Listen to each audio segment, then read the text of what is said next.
I'm Abigail, 32 years old, and as I pull up to the grand estate where my sister Chelsea's wedding is taking place, my stomach tightens with a mix of dread and excitement. 3 weeks ago, I overheard her telling her bridesmaids that I had to borrow money just to make rent. She laughed when she said it, her voice dripping with pity and superiority. What Chelsea doesn't know is that I've been keeping a secret, one that's about to change everything.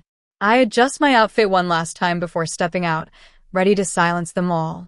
Before I tell you how I silence my sister and her wealthy friends, let me know where you're watching from in the comments. Don't forget to like and subscribe if you want to hear more stories about family drama and sweet revenge. Growing up in the suburbs of Boston, Chelsea and I shared a bedroom with floral wallpaper and a window that overlooked our modest backyard. 2 years my junior, Chelsea always had a competitive streak that defined our relationship from early on.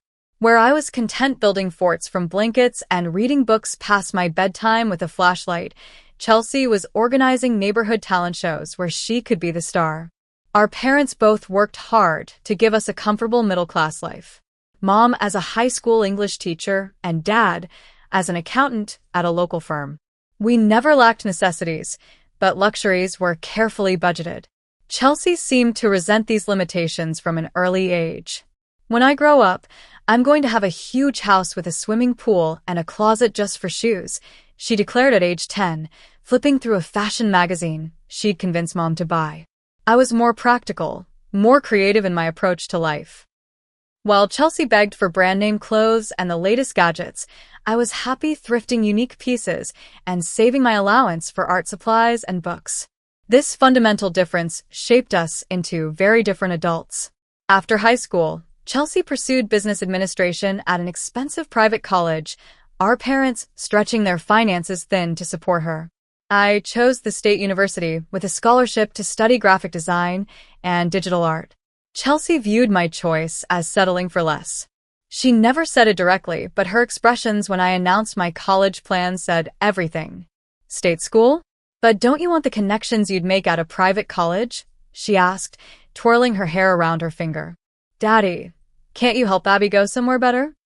Our paths diverged even further in our 20s. Chelsea landed a marketing job at a luxury brand through a connection from college. She quickly climbed the corporate ladder, her natural charm and ruthless ambition serving her well. I interned at design studios, worked freelance jobs, and slowly built my portfolio and reputation in the digital design world. My income fluctuated while Chelsea's steadily rose. At 27, Chelsea met Richard Williams, heir to a real estate development company and firmly established in Boston's social elite. Their relationship accelerated her transformation into a polished socialite, complete with highlighted hair, designer wardrobe, and membership at the city's most exclusive country club. The first Thanksgiving after Chelsea began dating Richard revealed how deep the divide between us had grown. She arrived at our parents' house in a brand new luxury SUV, wearing a cashmere sweater and diamond studs, carrying a bottle of expensive champagne from our favorite vineyard in Napa. Abby, you should let me take you shopping sometime, she said, eyeing my vintage dress. I know this amazing personal stylist who could really help you pull together a more professional look, especially if you're trying to attract better clients. I smiled tightly, swallowing the retort that formed instantly in my mind. My clients hire me for my creativity, not my wardrobe. Of course they do, sweetie. She patted my arm condescendingly. But first impressions matter in business. Richard always says presentation is 90% of success. Our mother changed the subject quickly, sensing tension. Chelsea, tell us about your trip to the Bahamas. The photos you posted looked incredible. And just like that, the conversation shifted to Chelsea's glamorous life, our parents hanging on every detail of the luxury resort and exclusive beaches. I sat quietly, picking at my food, feeling increasingly invisible. This pattern repeated at every family gathering. Chelsea showing up with expensive gifts, talking about exotic vacations and charity galas, while subtly undermining my achievements and choices. Abby's still doing her computer drawings. She'd explain to her friends if they asked about me, reducing years of professional design work to a childish hobby. What hurt most was seeing our parents' reactions. They'd always encouraged both of us equally in childhood, but now they seemed dazzled by Chelsea's apparent success. Dad proudly introduced her as my daughter, who works with luxury brands, while Mom displayed photos of Chelsea at society events on the mantle. When I landed a major project designing an interactive art installation for a museum, they responded with polite interest. When Chelsea was featured in a tiny local society page for attending a charity ball, they framed the article. I tried not to let it bother me. I loved my work, had good friends, and enjoyed my cozy apartment in a vibrant but not trendy neighborhood. My success might not have been as flashy as Chelsea's, but I was building something authentic and meaningful. At least, that's what I told myself on good days. On bad days, I wondered if maybe Chelsea was right, if I should have chosen a more lucrative, conventional path. Little did I know that Chelsea's disparaging comments and our family's subtle favoritism were just setting the stage for a betrayal that would push me to my breaking point. The real escalation began 3 months before Chelsea's wedding, at our parents' anniversary dinner. Chelsea had insisted on hosting at an upscale restaurant downtown, complete with private dining room and sommelier.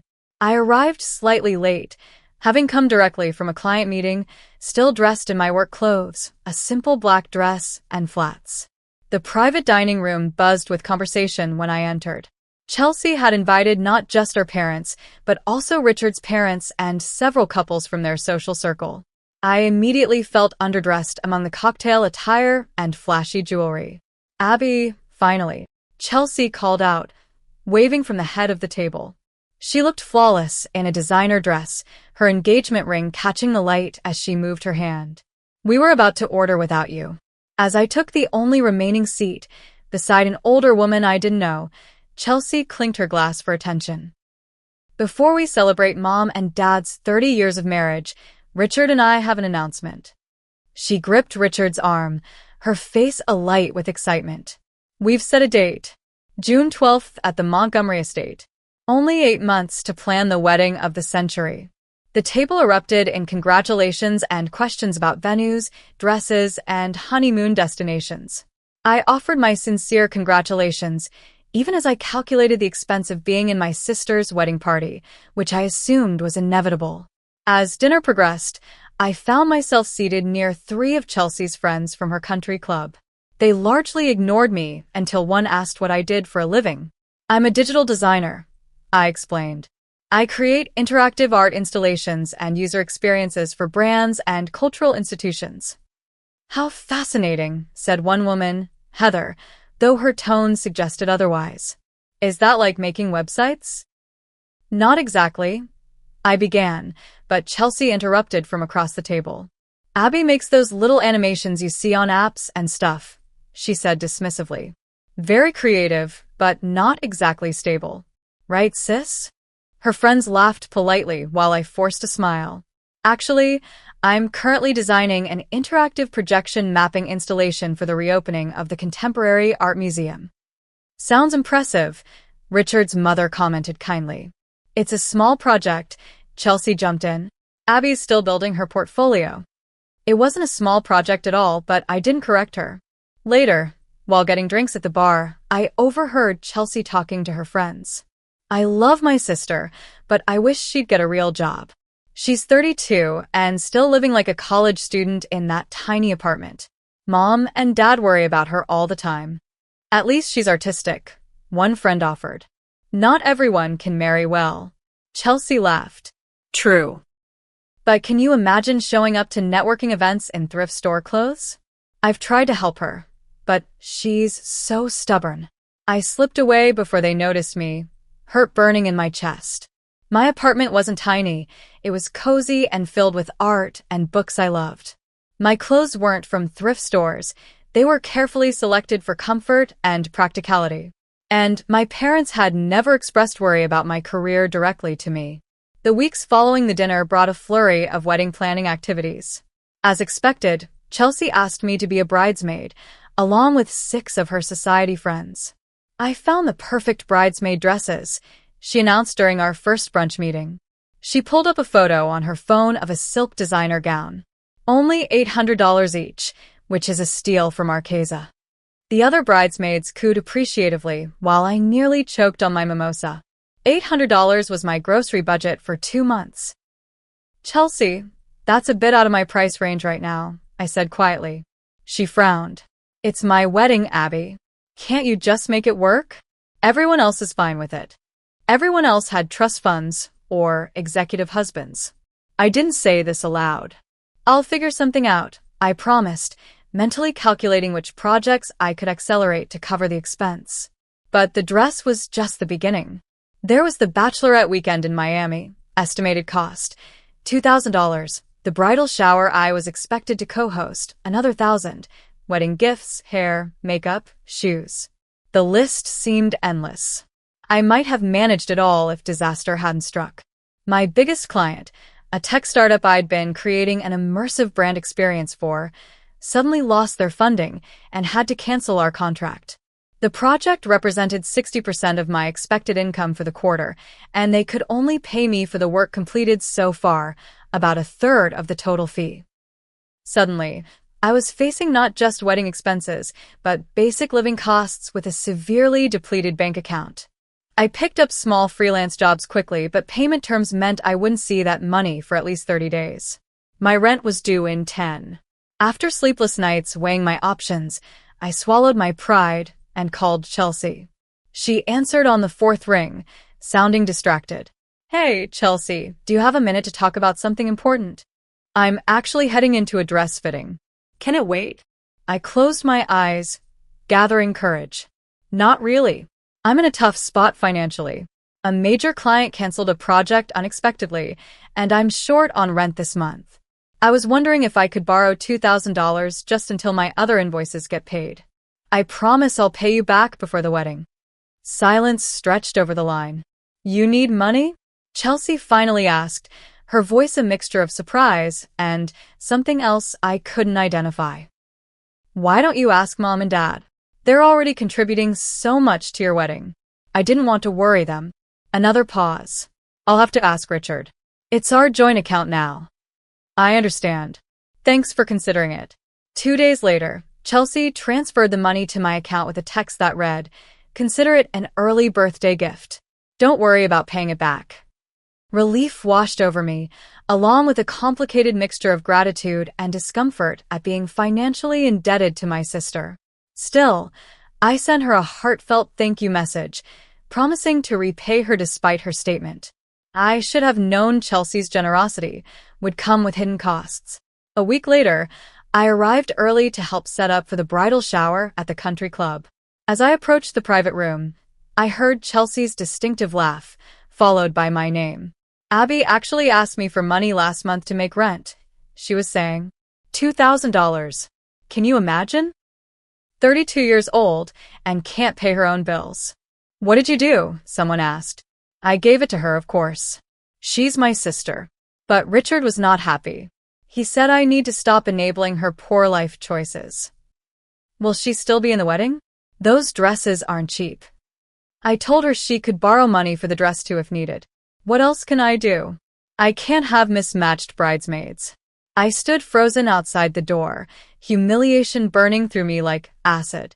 Chelsea had not only shared my private financial struggles, but twisted them to make herself look magnanimous while painting me as irresponsible.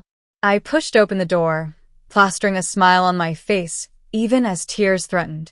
The room fell silent as I entered, 6 pairs of eyes watching me warily. Abby, Chelsea exclaimed too brightly. You're early. Clearly, I replied, my voice steadier than I felt. I busied myself arranging gift tables, pretending I hadn't heard every word.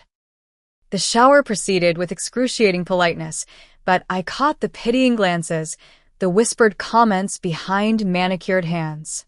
By the time Chelsea opened her 30th gift, another crystal something or other she'd never use, I had retreated so far into myself I was barely present. That evening, I discovered the betrayal went beyond Chelsea's immediate circle. My phone buzzed with a message from a college friend who'd somehow heard about my financial problems through a mutual acquaintance connected to Chelsea. She was offering to help me find a more stable job at her company. Chelsea had broadcast my temporary setback throughout her social network, our family friends, and possibly to our parents, though they hadn't mentioned it directly to me. I sat in my apartment that night, surrounded by my artwork and the tools of my profession, and made a decision. The relationship with my sister as it stood was toxic, draining my self-worth and undermining my confidence. Something had to change, and with Chelsea's wedding approaching, I knew exactly how to make that change happen. But first, I needed to secure my own success on my own terms. What Chelsea and my family didn't know, what I had deliberately kept quiet about even before the financial setback, was that I'd been working on a breakthrough project for nearly 18 months. 3 years earlier, I had begun experimenting with combining traditional art techniques with cutting-edge digital technology, creating immersive experiences that bridged the physical and digital worlds. My portfolio contained increasingly sophisticated projects, small at first, then growing in scope and ambition. I'd designed interactive murals for a children's hospital that responded to touch and movement, bringing art to life for young patients. I'd created digital installations for music festivals that translated sound into visual landscapes in real time. My work had been written up in industry publications, though not the glossy magazines Chelsea might read. But my true passion project, the one I'd poured thousands of hours into developing, was something much bigger. I called it Threshold, an immersive art experience that used projection mapping, motion sensors, and custom software to create responsive environments that adapted to human presence and emotion. I'd built a small prototype using my savings, working nights and weekends in a rented studio space. The technology was innovative enough that I'd filed provisional patents, scraping together the legal fees by taking on extra freelance work. The prototype demonstrated how public spaces could be transformed into interactive experiences that changed based on the number of people present, their movements, even their facial expressions. 2 months before Chelsea's wedding announcement, I presented Threshold to Miranda Garcia, founder of Luminous Studios, a cutting-edge art and technology incubator known for backing innovative projects that blended art, technology, and human experience. Miranda had built Lumina from a small gallery into a major force in the digital art world, with locations in New York, San Francisco, and Tokyo. Miranda had been intrigued by my presentation, but cautious. The concept is fascinating, Abigail, but the execution would require substantial investment. We'd need to see more development before committing. I'd spent the following months refining the prototype, enhancing the software, and documenting potential applications. The project that had been canceled, while financially devastating in the short term, had actually freed up time to focus on Threshold. Sometimes, the universe has strange ways of creating opportunity from disaster. 3 weeks after the humiliating bridal shower incident, I received an email from Miranda's assistant requesting an urgent meeting in New York. I spent my last frequent flyer miles on a round-trip ticket and took the earliest train I could afford. Miranda's office overlooked the Hudson River, floor-to-ceiling windows flooding the space with natural light. She greeted me with unexpected warmth. "Abigail, thank you for coming on such short notice. I've been reviewing your updated materials for Threshold." She gestured to her tablet where my presentation was displayed. "We had a situation develop yesterday that I believe creates the perfect opportunity for your project." She explains that a major corporate sponsor had withdrawn from Lumina's upcoming flagship installation in their New York location, leaving an empty exhibition space and budget allocation that needed to be filled quickly. "The timing is tight. We would need to launch in 4 months. But based on your documentation, I believe Threshold could be ready by then, with proper funding and support." My heart raced as she laid out the terms. Full funding for development, a 3-year contract for installations in all Lumina locations, royalties on any commercial applications of the technology, and an upfront payment of $250,000 to secure exclusive rights.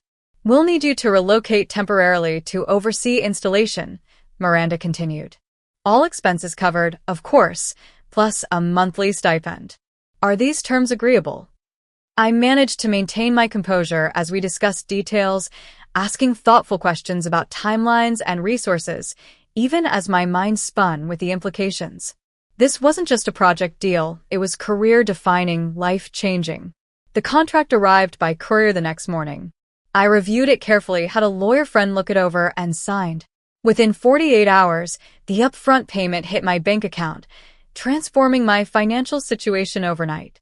My first instinct was to call my parents or even Chelsea to finally have tangible proof of my success. But something held me back. Years of subtle dismissal and overt condescension couldn't be erased with one check, no matter how large. Instead, I decided to keep my success private, at least until Chelsea's wedding. It wasn't just about revenge, though I can't deny that element existed. It was about reclaiming my narrative, choosing the moment when I would reveal my true professional identity rather than having it filtered through Chelsea's distorted lens. I repaid Chelsea's loan immediately, sending the money with a simple thank you note, offering no explanation for my suddenly improved finances. She texted back a terse "no problem," but didn't ask questions. With my new financial freedom, I made careful preparations for the wedding. I commissioned a gown from Catherine Bailey, an up-and-coming designer whose work I'd admired. The dress would be sophisticated but understated, in a deep emerald silk that complemented my auburn hair. I chose subtle accessories, high quality but not flashy, designed to convey success without desperation. For transportation, I arranged to arrive in a vintage Aston Martin, a nod to our grandfather's love of classic cars, driven by a professional service. It would make a statement without seeming like an obvious attempt to overshadow the bride. I rented a suite at the same luxury hotel where the wedding party was staying, putting myself on equal footing with Chelsea's wealthiest friends. I scheduled appointments for hair, makeup, and a subtle spa treatment the day before. Each decision was calculated not to outshine Chelsea, but to neutralize her power to diminish me. I wasn't planning to announce my success or wave my contract around. Simply arriving as my best, most confident self would be statement enough for those who had bought into Chelsea's portrayal of me as her struggling, unstable sister. As the wedding approached, I threw myself into the Threshold project, working closely with Miranda's team to begin development. The intense focus helped channel my emotional energy into something productive rather than dwelling on Chelsea's betrayal. Each day brought new challenges and victories as the project took shape, reinforcing my confidence in my skills and vision. 1 week before the wedding, Miranda invited me to dinner at her penthouse apartment to discuss progress. Over perfectly cooked salmon and expensive wine, she shared insights from her own career journey. "I started Lumina when everyone said physical art spaces were dying," she said, refilling my glass. "My family thought I was throwing away my business degree on a hobby. My sister actually organized an intervention." I laughed in surprise. "Really? But you've been so successful." Miranda nodded. "Now they all claim they supported me from the beginning. That's how it goes. People rewrite history once you succeed." My sister told all her friends I couldn't afford rent. I admit it, the wine loosening my tongue. "She has no idea about Threshold or Lumina." "And you're not telling her before the wedding?" Miranda raised an eyebrow. "I thought about it, but no. I'm just going to show up as myself, successful on my own terms." Miranda raised her glass. "To showing up as yourself. Sometimes that's the most powerful statement you can make." As I left her apartment that night, I felt a sense of calm resolve replace the hurt and anger I'd been carrying. Chelsea's wedding was no longer a dreaded obligation, but an opportunity to reclaim my dignity. The countdown had begun. The morning of Chelsea's wedding dawned bright and clear, sunlight streaming through the curtains of my hotel suite. I stood at the window, watching workers make final preparations on the immaculate grounds of the Montgomery estate, where Chelsea had spared no expense to create her perfect day. In the months leading up to this moment, I'd rehearsed different scenarios in my mind. Sometimes I imagined a dramatic confrontation, calling Chelsea out publicly for her betrayal. Other times I considered simply not attending, leaving her to explain my absence. But ultimately, I'd chosen a path that felt true to who I was, not who Chelsea or her friends thought I was. As I sipped my coffee, my phone buzzed with a text from Madison, one of the more tolerable bridesmaids. Absolute chaos in bridal suite. Chelsea freaking about flowers. Glad you're getting ready separately. I smiled, grateful for my decision to prepare in peaceful solitude rather than amid the drama of the bridal party.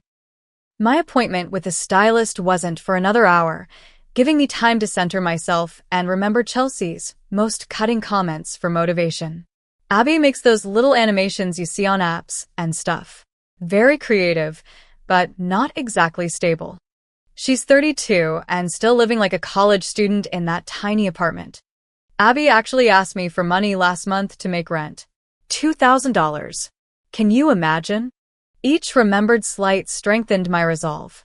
Today wasn't about revenge, but it was about reclaiming my dignity and standing firmly in my truth. The stylist arrived precisely on time, followed by the makeup artist. I'd chosen a look that enhanced rather than transformed, hair swept into an elegant updo that showcased the natural highlights in my auburn hair, makeup that emphasized my green eyes and gave my skin a subtle glow. As they worked, I received increasingly desperate texts from the bridal party. Chelsea was in full meltdown mode over everything from the floral arrangements to a minor stain on the bridal suite carpet. I responded with brief, calming messages, playing my role as supportive sister while maintaining emotional distance. By early afternoon, I stood before the mirror in Catherine's creation, a masterpiece of understated elegance. The emerald silk draped perfectly, the color deepening my eyes and complementing my complexion. The cut was modern but timeless, showing off my figure without being provocative. Around my neck lay a simple pendant of raw emerald set in platinum, a gift to myself to commemorate the threshold contract. For a moment, doubt crept in. Was I being petty? Should I downplay my appearance to avoid creating tension on Chelsea's special day?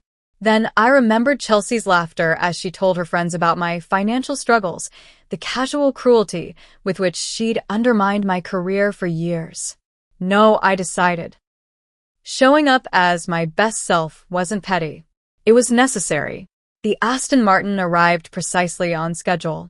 The driver, professional and discreet, held the door as I slid into the butter-soft leather seat. We proceeded at a leisurely pace toward the Montgomery estate, its manicured grounds now filled with guests in formal attire making their way toward the ceremony site. As we approached the main entrance, I noticed heads turning, curious glances following the distinctive vintage car. The driver pulled up directly to the carpeted walkway, where an attendant waited to direct guests. "Good afternoon, miss," the attendant said as the driver opened my door. "Are you at the bride or groom's party?" "The bride is my sister," I replied, stepping out with practiced grace. The reaction was immediate. Nearby guests paused in their conversations, taking in the car, my dress, my confident demeanor. I recognized several of Chelsea's friends, their expressions shifting from curiosity to confusion to recognition. "Abigail?" Elizabeth, one of Chelsea's college friends, approached hesitantly. "You look amazing. I almost didn't recognize you." "Thank you." I smiled warmly. "It's been a while. How are you?" As we exchanged pleasantries, I noticed other guests watching, whispering. Elizabeth's husband joined us, introducing himself with unexpected deference. More people drifted into our circle, including several who had been at the bridal shower where Chelsea had exposed my financial situation. The dynamic was subtly, but unmistakably different. Gone were the pitying glances and condescending smiles. Instead, I found myself the center of genuine interest and conversation. As I made my way toward the ceremony area, I overheard a familiar voice. Chelsea's maid of honor, Patricia, was standing with two other bridesmaids near a floral arrangement, partially hidden from the main path.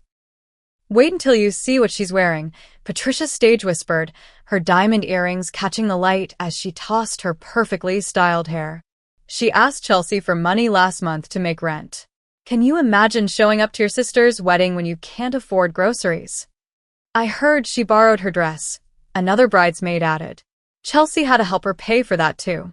I paused, just out of their sight line, a strange calm settling over me. In that moment, their pettiness seemed almost pitiable rather than hurtful. I stepped forward, directly into their line of vision. "Hello, Patricia. Catherine, Brianna. You all look lovely." Their faces froze in almost comical shock as they took in my appearance. Abigail? Patricia recovered first. That dress is unexpected.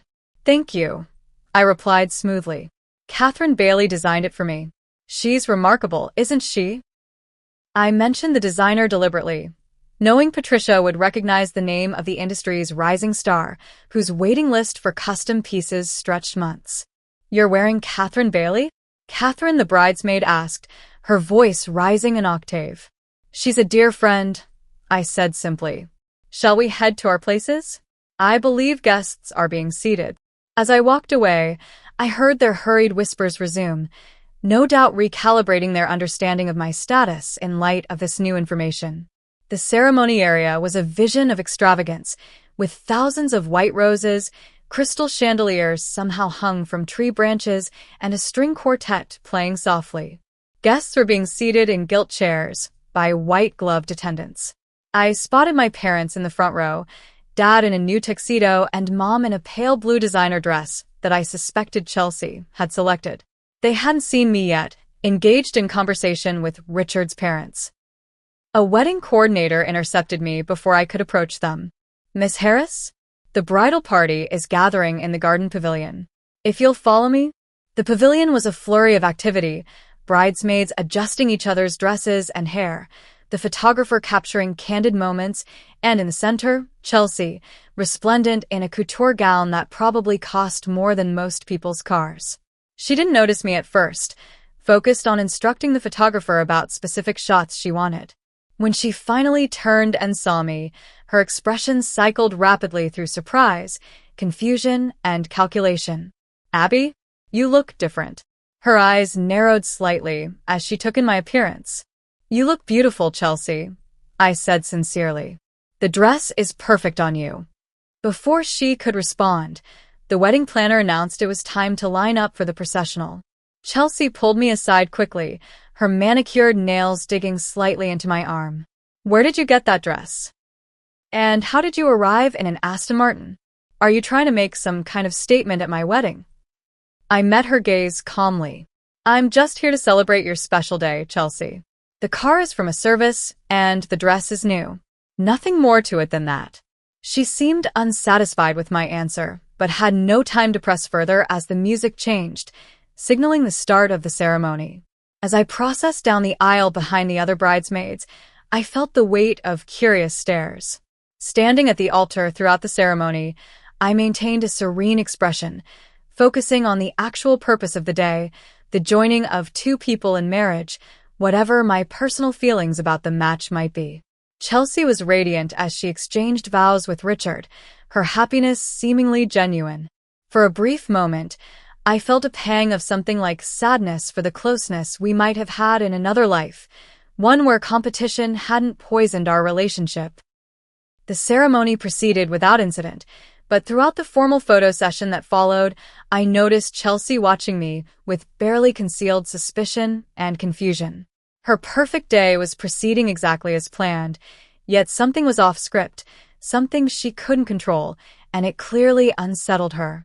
As we posed for the final family photos, my father leaned in and whispered, "You look stunning, Abby. That color is magnificent on you." It was the most specific compliment he'd given me in years, and I treasured it even as I prepared for the reception, where the real confrontation would inevitably unfold. The wedding reception was held in an enormous tent transformed into a crystal palace, with thousands of twinkling lights, ice sculptures, and centerpieces that combined orchids with what appeared to be actual pearl strands. A 16-piece orchestra played as guests found their assigned tables, each marked with an engraved crystal placeholder. I was seated at a table with distant cousins and family friends rather than with the wedding party or immediate family, a placement I suspected was deliberate on Chelsea's part. However, the strategic distancing backfired almost immediately. "Abigail, we haven't seen you in ages," my mother's college roommate Diana exclaimed as I took my seat. "Chelsea tells us you're some kind of computer artist?" "I'm a digital experience designer," I explained, using the opportunity to share a brief, accessible description of my work. "I create interactive art installations that respond to human presence and emotion." "That sounds fascinating," Diana's husband commented. Is that what you were wearing in that emerald pendant? It looked like raw stone. I touched the pendant at my throat. Yes, it's an uncut emerald. It represents my newest project, which uses natural elements as inspiration for digital landscapes. The conversation flowed surprisingly easily as I shared just enough about Threshold to sound interesting without revealing proprietary details. Within minutes, the entire table was engaged, asking thoughtful questions and sharing their own experiences with interactive art. As dinner progressed, I noticed other guests stopping by our table specifically to meet me, word having somehow spread about my work. A tech entrepreneur asked for my card. A museum board member mentioned an upcoming installation they were planning. The mother of the groom came by specifically to tell me she'd heard about my fascinating work and wanted to learn more. Across the room, Chelsea was clearly aware of the unexpected attention I was receiving.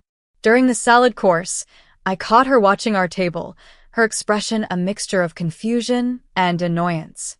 During the main course, she sent Richard over, ostensibly to check that everything was to our satisfaction, but I suspected to investigate why my table had become a surprising hub of activity.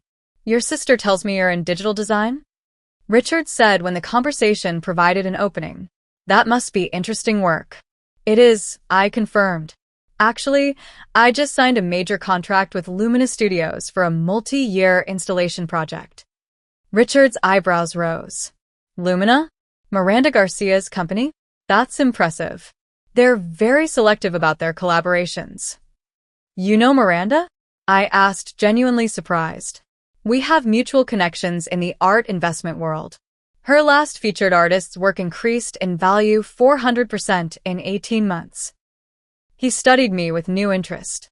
I'd love to hear more about your project sometime. I'd be happy to discuss it, I replied, handing him my business card, which he accepted with unexpected respect. As Richard returned to the head table, I saw him speaking intently to Chelsea, whose expression darkened as she looked in my direction. The dynamic continued to shift throughout the evening. People who had barely acknowledged me at the ceremony now sought me out. Chelsea's friends, who had whispered about my financial struggles, now attempted to engage me in conversation, their tone noticeably warmer. Patricia, the maid of honor who had made the grocery comment, approached during dessert. Abigail, I had no idea you were working with Lumina Studios. That's amazing. My husband and I visited their Tokyo location last year. It's a recent development, I said neutrally. We should get coffee sometime. I'm on the board of a children's foundation that's looking to create more interactive experiences for our fundraising events. I smiled politely. Feel free to email me.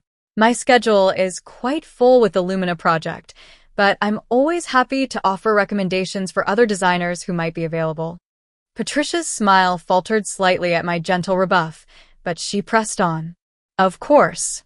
I just thought since we're practically family now with Chelsea and Richard. Being family doesn't automatically entitle people to professional favors, I replied, my tone still pleasant but firm. Something I've learned through experience. She had the grace to look embarrassed, clearly catching my reference to how family connections hadn't extended to protecting my dignity when I faced financial challenges. As the night progressed toward the traditional speeches, I prepared myself for my role as bridesmaid. When the MC called my name, I approached the microphone with calm confidence, the notes I'd prepared tucked in my hand. For those who don't know me, I'm Abigail, Chelsea's sister. I began. When Chelsea asked me to speak tonight, I thought about all the stories I could tell from our childhood, the competitive games, the borrowed clothes, the shared secrets. I paused, looking directly at Chelsea. But what I really want to talk about is growth. Chelsea and I took different paths in life, made different choices, valued different things. Those differences sometimes created distance between us.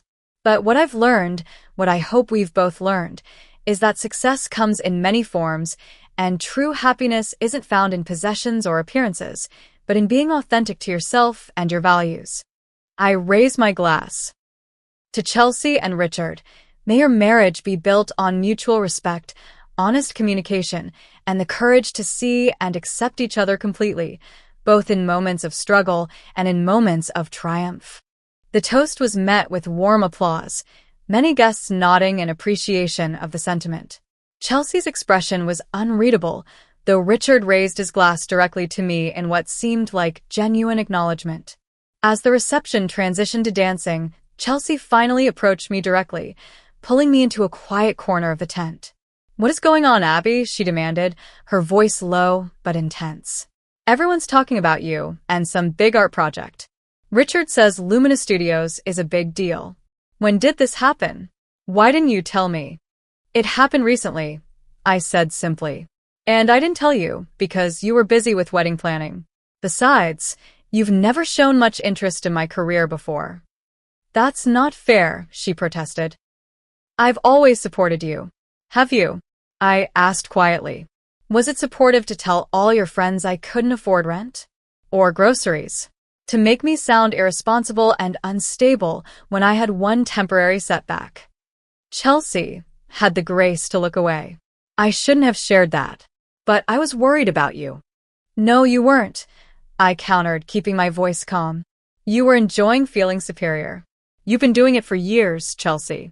Diminishing my work, my choices, my life, to make yours seem more impressive." "That's ridiculous," she scoffed, but there was uncertainty in her eyes. "Is it? When was the last time you asked me about my work with genuine interest? When was the last time you introduced me to someone without qualifying my career as something small or unstable or just a hobby?" Chelsea didn't answer immediately. The music swelled around us, guests laughing and dancing, unaware of our intense exchange. "I didn't realize you felt that way," she finally said. "I know. That's part of the problem." I softened my tone. "Look, this is your wedding day. I'm not here to create drama. I just wanted to be seen for once, really seen, not as your struggling sister, but as the successful professional I am." Chelsea studied me, something like realization dawning in her expression. "The dress, the car, the pendant, this was all planned, wasn't it? To make a statement. Not to overshadow you," I clarified. "Just to reclaim my own narrative." Before she could respond, Richard appeared, looking between us with concern. "Everything okay here?" "They're about to cut the cake." Chelsea hesitated, then plastered on her perfect smile. "Of course. Abby and I were just having a sister moment." As they walked away, I noticed Chelsea glance back at me, her expression thoughtful and perhaps a little sad. Something had shifted between us, but whether it was a breaking or a beginning remained to be seen. As the reception continued into the night, I found myself surrounded by unexpected conversations and connections. Richard's father, Lawrence Williams, a distinguished man with silver hair and kind eyes, sought me out specifically. "Ms. Harris, forgive the intrusion, but Richard mentioned your work with Lumina Studios. I've been an admirer of Miranda Garcia's vision for years." We fell into a surprisingly engaging discussion about the intersection of art and technology, Lawrence revealing himself to be knowledgeable and genuinely interested. Unlike many of Chelsea's friends who had suddenly discovered my existence, his curiosity seemed authentic rather than opportunistic. "You know," he said thoughtfully, "Richard has always had an interest in supporting innovative art. It's something we share, though he doesn't often get to explore it in his current role. Perhaps your project might spark that passion again." I considered this unexpected insight into my new brother-in-law. I had no idea Richard was interested in art. Chelsea never mentioned it. Lawrence smiled somewhat sadly. "There are many aspects of Richard that don't fit neatly into the society role he's assumed. Perhaps having you as a sister-in-law will allow him to reconnect with those interests." This conversation revealed a new dimension to consider, the possibility that Richard, like me, had aspects of himself that remained hidden or undervalued in Chelsea's curated world. Later, as I took a moment of quiet near one of the ornate floral arrangements, my mother appeared beside me, elegant in her designer dress, but with a hesitant expression I rarely saw. "You look beautiful tonight, Abby," she said softly. "That color always was perfect on you." "Thanks, Mom." She fidgeted with her champagne glass. "Your speech was lovely. Very thoughtful." I meant every word. Mom was silent for a moment, then said, "Your father and I had no idea about your new project." It sounds impressive. Richard's father couldn't stop talking about it. I turned to face her directly. Would you like to hear about it? What followed was the most genuine conversation I'd had with my mother in years. She asked questions about threshold, listened without interrupting, and even offered insights from her experience as an educator about how such interactive technology might benefit students with different learning styles. Why didn't you tell us about this opportunity? She finally asked. The question was simple, but loaded with unspoken history. I chose my words carefully. I guess I got used to my work being treated as less important or successful than Chelsea's career. It seemed easier not to share until I had something so significant it couldn't be dismissed. My mother's face fell. Have we made you feel that way? That your work wasn't important? Not intentionally, I assured her. But yes, sometimes. The way you and Dad would get so excited about Chelsea's corporate promotions or social connections, while my projects received polite interest at best. Oh, Abby. Mom's eyes grew moist. We never meant to compare you. We've always been proud of your creativity and independence. We just didn't always understand your work the way we understood Chelsea's. And maybe that's on me too, I acknowledged. I could have made more effort to share it in accessible ways. We stood together in companionable silence, watching the dancers on the floor, including my father, who was attempting a somewhat awkward but enthusiastic foxtrot with one of the aunts. Would you and Dad like to come to New York when the installation opens? I offered. I could show you around, explain everything in person. Mom's face lit up. We'd love that. Truly. As she excused herself to rescue Dad from his dance partner, I felt a weight lifting that I hadn't fully acknowledged was there.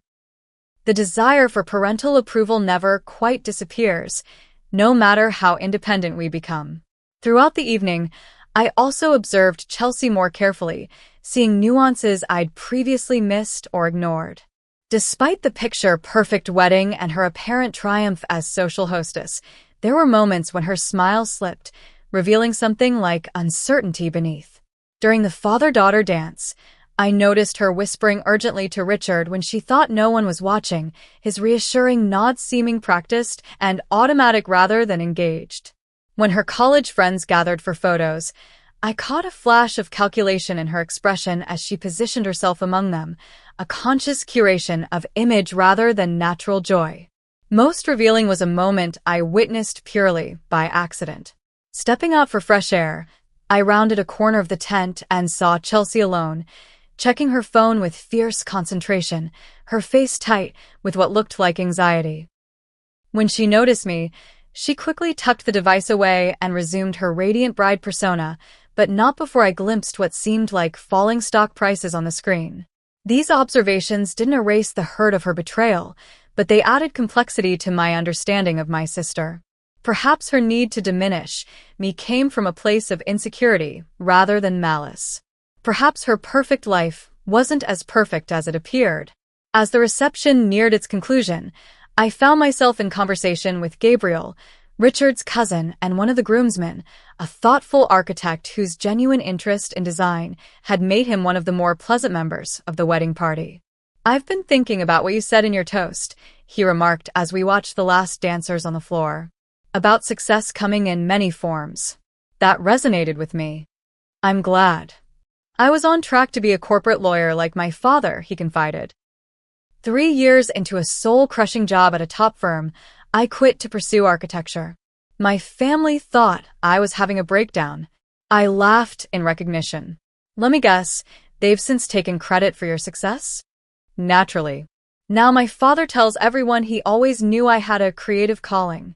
Selective memory is a powerful thing. We shared a knowing smile, and in that moment of connection, I realized something important. The validation I'd been seeking all evening, the recognition of my worth and success, didn't actually need to come from Chelsea or even my parents. There were people who would see and value me authentically, without the distorting lens of family history or social competition. As the night drew to a close, Chelsea and Richard prepared for their grand exit, guests lining up with sparklers to send them off to their honeymoon. I joined the line, accepting a sparkler from an attendant. Chelsea paused as she passed me, breaking away from Richard momentarily to whisper in my ear, "We need to talk when I get back from Bora Bora." I nodded, neither agreeing nor refusing, simply acknowledging that yes, eventually, we would need to have a real conversation about our relationship and how to move forward.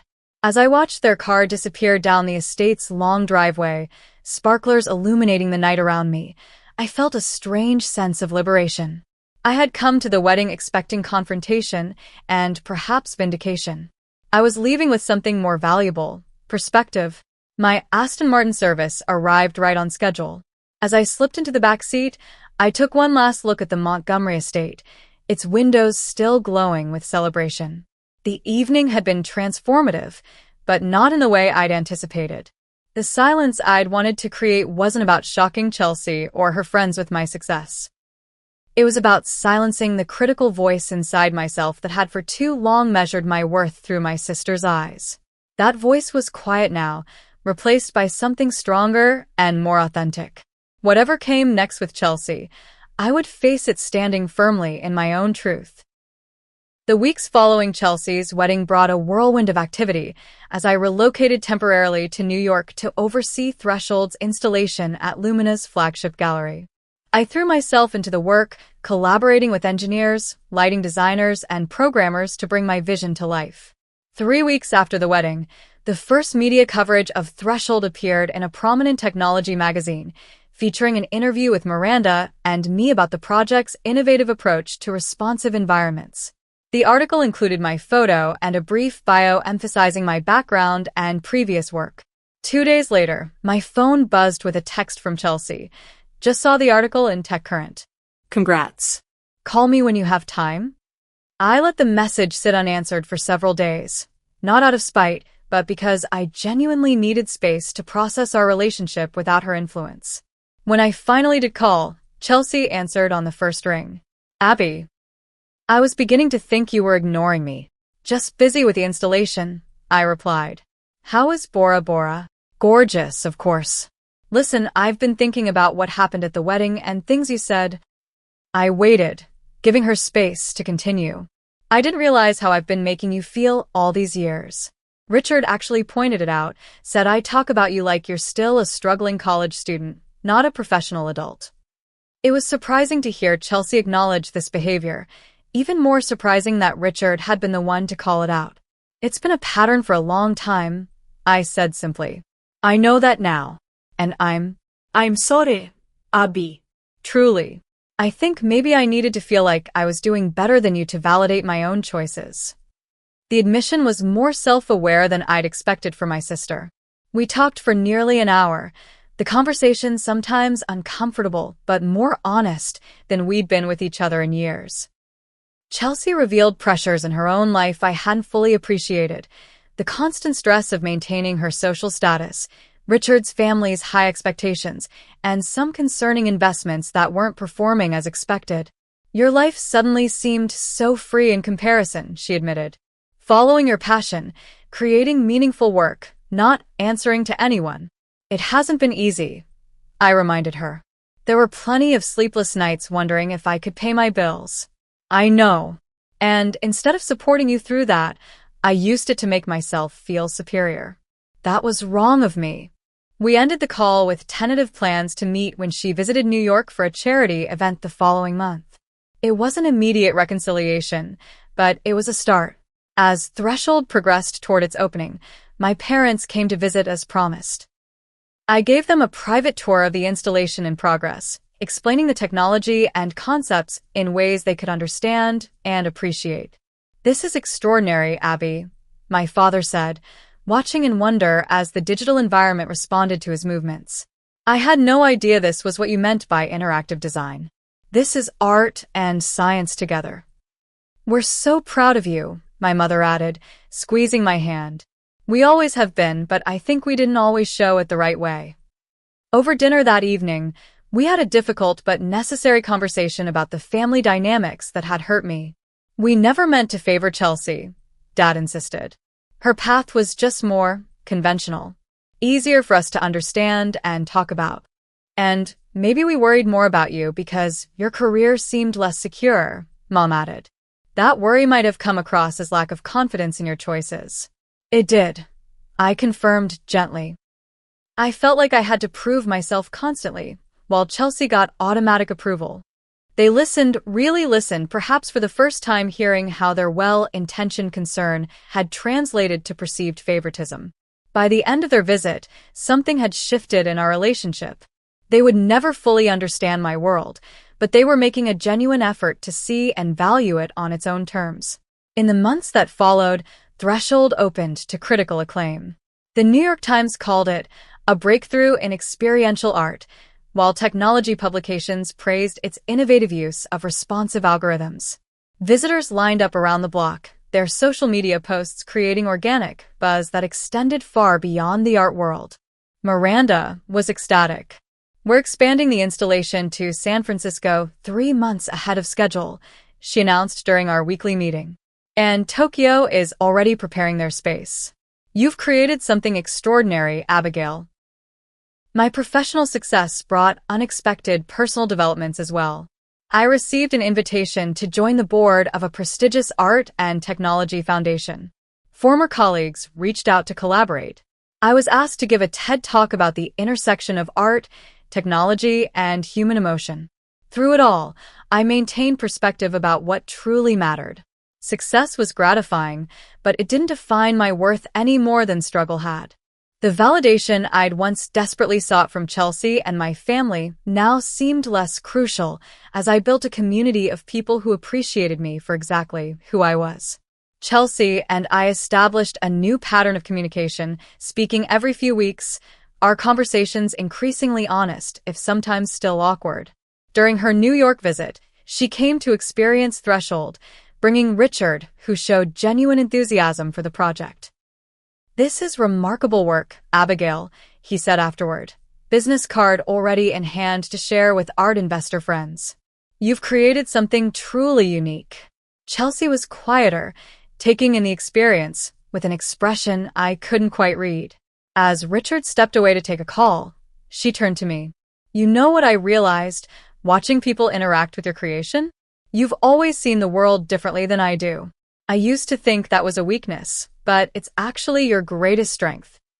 It wasn't quite an apology, but it was an acknowledgement, and for now, that was enough. 6 months after the wedding, I invited my parents and Chelsea for coffee at my new apartment in Brooklyn, a spacious loft with large windows perfect for my creative process. As we sat together, the conversation flowing more easily than it had in years, I reflected on everything that had transpired since that fateful wedding day.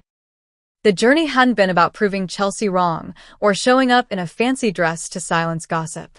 It had been about reclaiming my narrative, standing firmly in my authentic self, and finding peace with my family on new, more equal terms. "You know," I said as we finished our coffee, "I've learned something important through all of this. Success isn't about silencing critics or winning competitions. It's about being true to yourself and your vision, even when others don't understand or value it yet." Chelsea nodded thoughtfully. "And family isn't about being the same or even always understanding each other. It's about respecting our differences and supporting each other anyway." My mother smiled, tears in her eyes. "My girls are both so wise now. When did that happen?" We laughed together, the sound filling my sunlit apartment with promise. The road ahead wouldn't be perfect, and old patterns wouldn't disappear overnight, but we had taken the first steps toward a healthier relationship, one built on mutual respect rather than competition. As I walked them out later, Chelsea hugged me goodbye, whispering, "I'm really proud of you, Abby. I should have said that a long time ago." The words warmed me, not because I needed her approval anymore, but because they signified growth for both of us. That evening, alone in my apartment, I opened my laptop to begin sketching concepts for my next project. The screen reflected my face, and I noticed something different in my expression, a quiet confidence that hadn't been there before. Sometimes, the most powerful statement isn't made with grand gestures or perfect revenge. Sometimes, it's simply showing up as your authentic self, standing firmly in your truth, and letting that truth speak for itself. The silence that follows isn't the awkward hush of confrontation, but the peaceful quiet of self-acceptance, of knowing your worth isn't determined by others' perceptions, but by your own journey of growth and discovery. Have you ever had a family member or friend who constantly diminished your dreams or choices? How did you handle it? Share your experiences in the comments below. And if this story resonated with you, please like, subscribe, and share with someone who might need to hear that their path is valid, even when others don't understand it. Thank you for listening to my story. And remember, true success isn't measured by others' approval, but by your own fulfillment and growth. I'm Natasha, 32, and I've always been the invisible daughter next to my golden child brother Matthew. When Dad died after his long battle with cancer, I expected some recognition for the months I spent caring for him. Instead, at the attorney's office, I discovered the truth about my place in the family. If you've ever felt like the forgotten child in your family, stick around. What I discovered in that attorney's office changed everything, and what I did next. Let's just say nobody saw it coming. Before I continue, let me know where you're watching from the comments, and hit that like and subscribe button if you've ever had to stand up for yourself in a family that didn't see your worth. Growing up in the shadow of my father Robert's expectations was like trying to catch sunlight in your hands, impossible and frustrating. From my earliest memories, our family dynamic was crystal clear. Matthew could do no wrong, while I could never quite do enough right. When Matthew scored A B on his math test, Mom Diana would tape it proudly to the refrigerator. When I brought home straight A's, she'd nod and say, "That's what we expect from you, Natasha." The disparity was subtle but constant. Our family celebrations always orbited around Matthew's achievements. His Little League games became family events with grandparents invited and elaborate dinners afterward. My piano recitals? Mom would check her watch throughout, and Dad would often have important work calls that prevented his attendance altogether. I still remember my 10th birthday when half the party conversation centered around Matthew's recent science fair win. I blew out my candles wishing to be seen. Family vacations followed the same pattern. If Matthew wanted to go to the beach, we went to the beach, despite my severe sunburns and preference for mountains. If Matthew wanted to try the expensive restaurant, Dad would splurge. But when I asked to visit a museum that interested me, money suddenly became tight. I learned early that my preferences were optional extras in our family storyline. This dynamic shaped me in ways I'm still discovering. By 13, I was fiercely independent, not by choice but necessity. I became the family problem solver because no one else bothered to notice what I needed. When my bike broke, I learned to fix it myself because Dad was busy teaching Matthew to throw a football. When I needed help with a school project, I figured it out alone while Mom spent hours helping Matthew with his. My teenage years only widened the gap. While Matthew received a brand new car for his 16th birthday, I was told I could use Mom's old sedan when available. When college application time came, my parents attended every campus tour with Matthew, discussing options over elaborate dinners. For my applications, they signed the necessary forms and reminded me to apply for scholarships. The message was clear. Matthew's future was a family investment. Mine was my own responsibility. College became my first taste of true independence. While Matthew attended an expensive private university with full parental support, I juggled 3 part-time jobs while maintaining a scholarship at the state school. I worked as a barista opening shifts, a library assistant during afternoons, and a waitress on weekends. My parents called these jobs character building while paying Matthew's fraternity dues. The irony wasn't lost on me when Mom would call, not to check on my well-being, but to ask if I could edit Matthew's papers between my shifts. My graduation day should have been triumphant. I finished with honors, debt-free, through sheer determination. But even this accomplishment was overshadowed when Matthew announced he'd received a job offer at a prestigious firm, never mind that he'd gotten the interview through Dad's connections. The celebration dinner that night became a toast to Matthew's bright future, with my achievement mentioned as an afterthought. The pattern continued into our adult years. When Matthew decided to buy his first house, our parents contributed significantly to his down payment. When I purchased my modest condo a year later, Mom sent a houseplant with a note saying, "So proud of your independence." The financial disparity was glaring, but the emotional message cut deeper. Matthew needed and deserved support. I was expected to fend for myself. It was during this time I met Nathan at a friend's gallery opening.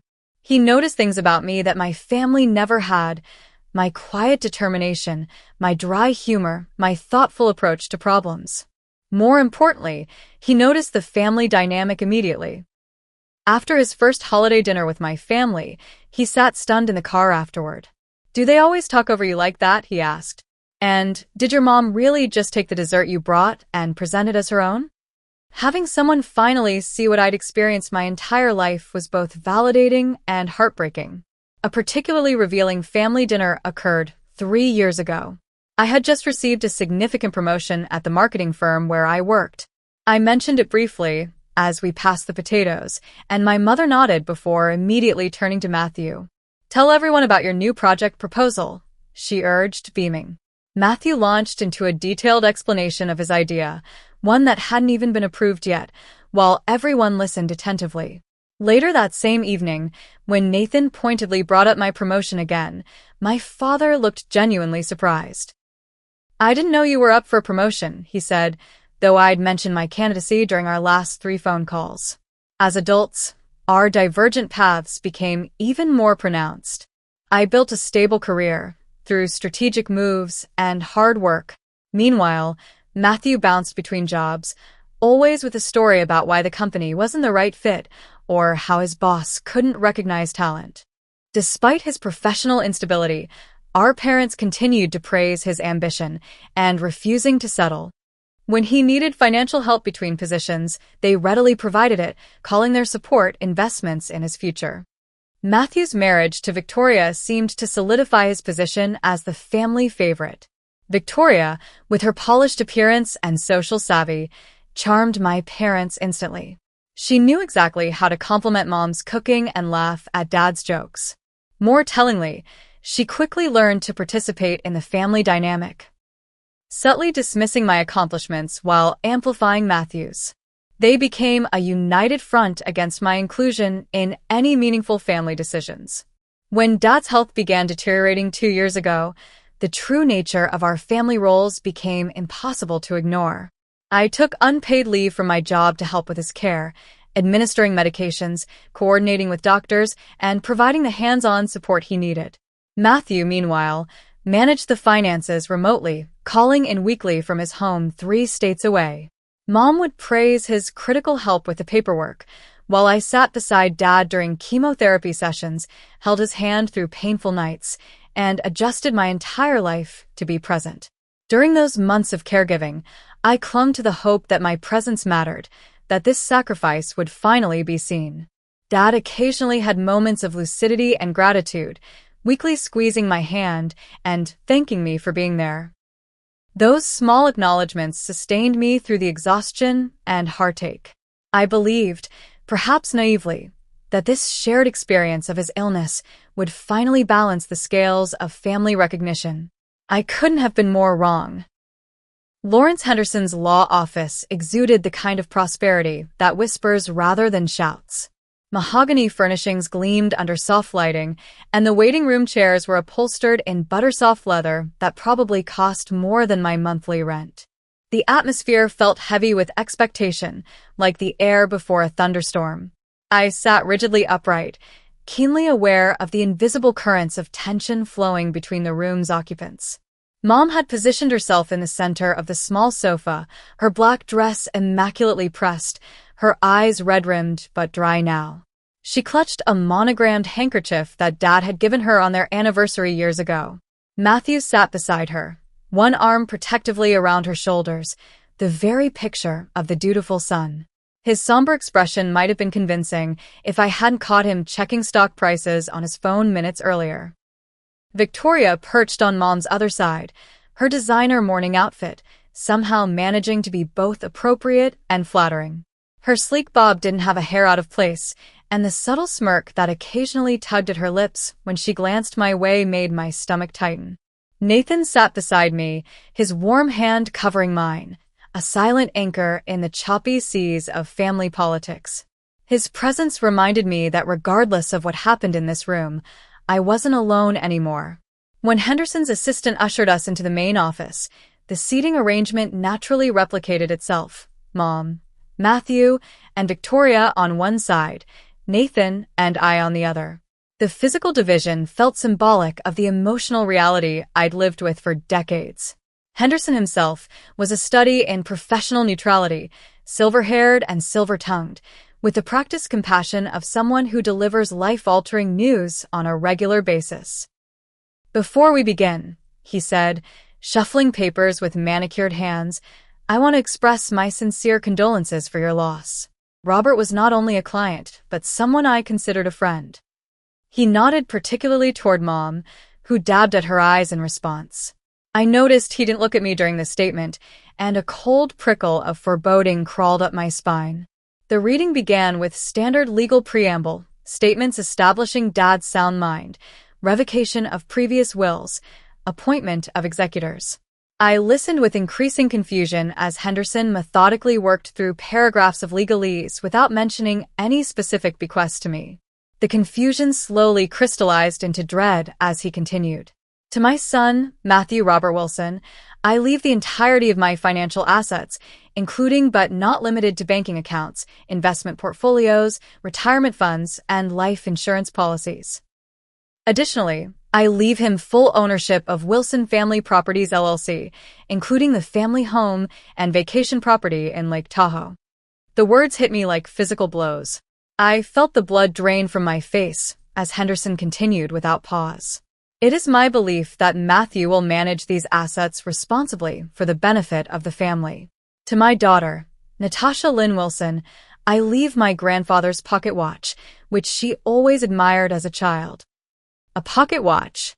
After months of caregiving, years of being the responsible one, a lifetime of trying to earn recognition, I received a pocket watch I had commented on once when I was 10 years old. The room seemed to tilt sideways. Nathan's grip tightened on my hand, his knuckles white with suppressed anger. I don't remember much of what followed. Henderson's voice continued, detailing instructions for Matthew to provide for Diana's needs and consider his sister's well-being when appropriate. Consider. Not guarantee, not ensure, consider.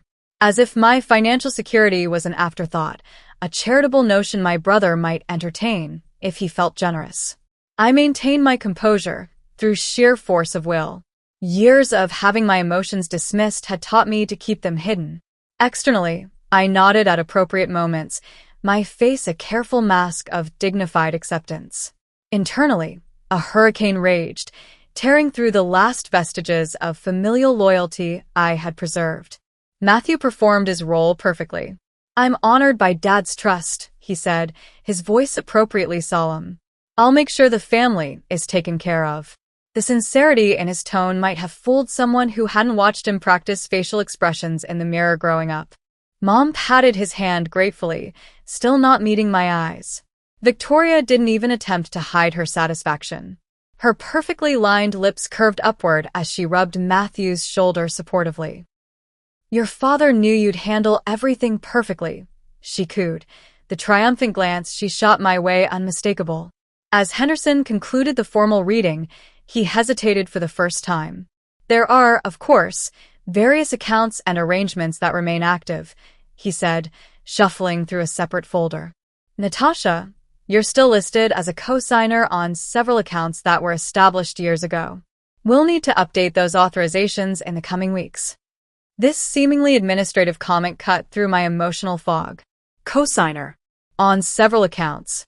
My mind raced back to when Dad had added me to some family accounts during my college years. "Just in case of emergency," he'd said. I'd forgotten about those arrangements, rarely using that access except when specifically asked to handle something during his illness. Additionally, Henderson continued, there are several automatic payments and transfers that have been established from these accounts. "Matthew, you'll want to review these with your financial advisor to ensure they align with your management strategy going forward." As if summoned by cosmic timing, my phone vibrated with a notification. A monthly transfer of $2,000 had just been processed from one of the joint accounts to Matthew's personal account, a transfer I'd never known about until this moment. The notification, Arriving in the middle of this meeting felt like the universe handing me a key to a locked door. As we gathered our things to leave, I overheard Victoria whispering to Matthew near the coat rack. "Finally," she said, her voice barely audible. "No more having to pretend we're broke." Did you see her face? Priceless. Matthew hushed her, but his answering smile told me everything I needed to know about their true feelings. The pocket watch felt impossibly heavy in my palm as Henderson handed it to me with practiced sympathy. "Your father mentioned you had admired it," he said, his discomfort evident. "If you have any questions about the will, please don't hesitate to contact my office." Nathan placed a protective arm around my shoulders as we walked toward the exit. Mom finally approached me, her expression a mix of guilt and defensiveness. "Your father knew what he was doing," she said, not quite meeting my eyes.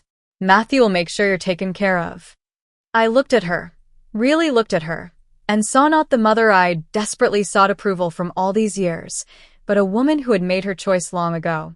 "I've been taking care of myself for years," I replied quietly. "I don't see why that would change now." As we walked to the car, the weight of betrayal threatened to crush me. But beneath it, something else was forming, a cold clarity and the first sparks of a plan. The moment Nathan shut the car door behind us in the attorney's parking lot, the carefully constructed facade I'd maintained crumbled completely. Sobs tore from my chest with such force it felt like my ribs might crack. Nathan didn't offer empty reassurances or tell me everything would be okay. He simply held me, creating a safe harbor in the storm of emotions. "They planned this," I managed between gasps. "All those years of making me the responsible one. All those months I spent caring for Dad while Matthew managed things remotely, they were setting this up all along." The betrayal cut deeper than the financial implications. It was the final, irrefutable confirmation of what I'd suspected my whole life. In my parents' eyes, I would always be secondary. The watch in my purse felt like a cruel joke, a trinket tossed to pacify the family afterthought. When we arrived home, my best friend Rachel was waiting at my door, alerted by Nathan's text about the will reading. She took one look at my face and opened her arms. "Tell me everything," she said, guiding me inside and putting on the kettle. For the next several hours, I poured out the whole painful story while she listened, her expression cycling through shock, outrage, and fierce protectiveness. "This is financial abuse," Rachel declared, her background in social work coming to the fore. "And emotional abuse, too. The way they've conditioned you to accept scraps of attention and recognition your whole life, while Matthew gets everything handed to him." While I talked with Rachel, Nathan had been uncharacteristically quiet, his laptop open on the kitchen counter. "Natasha," he said during a pause in the conversation, "I think you should see this." He turned the screen toward me, showing a downloaded statement from one of the accounts Henderson had mentioned. The transaction history revealed a pattern that made my blood run cold. Regular transfers to Matthew over the past year, growing in size and frequency during Dad's illness. "He was draining the accounts while you were changing Dad's 4 bags, Nathan said, his voice tight with controlled anger. "And there's more. Look at these credit card charges, designer clothes, expensive restaurants, luxury hotels. All while you were taking unpaid leave to provide care." The sense of betrayal transformed into something harder, sharper. I spent that night cycling through grief, rage, and determination.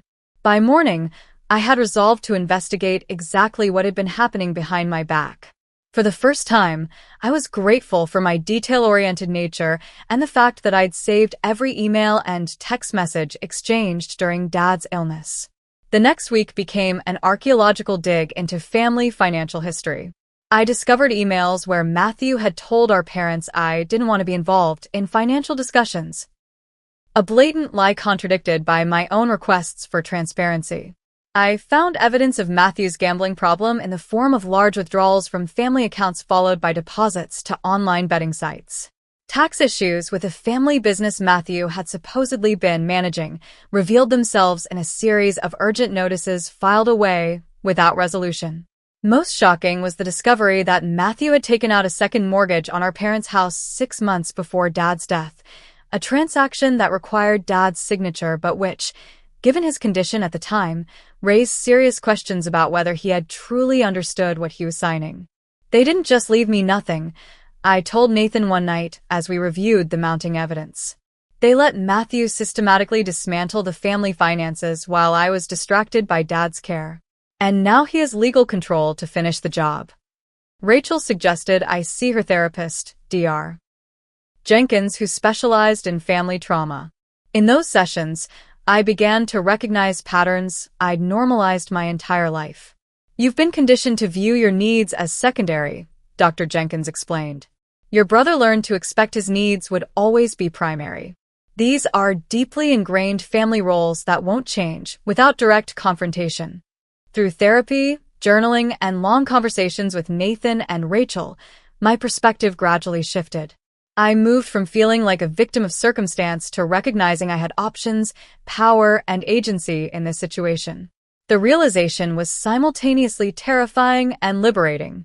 One evening, while reviewing account documents, I noticed something that stopped me cold. The joint accounts Henderson had mentioned weren't just minor secondary accounts.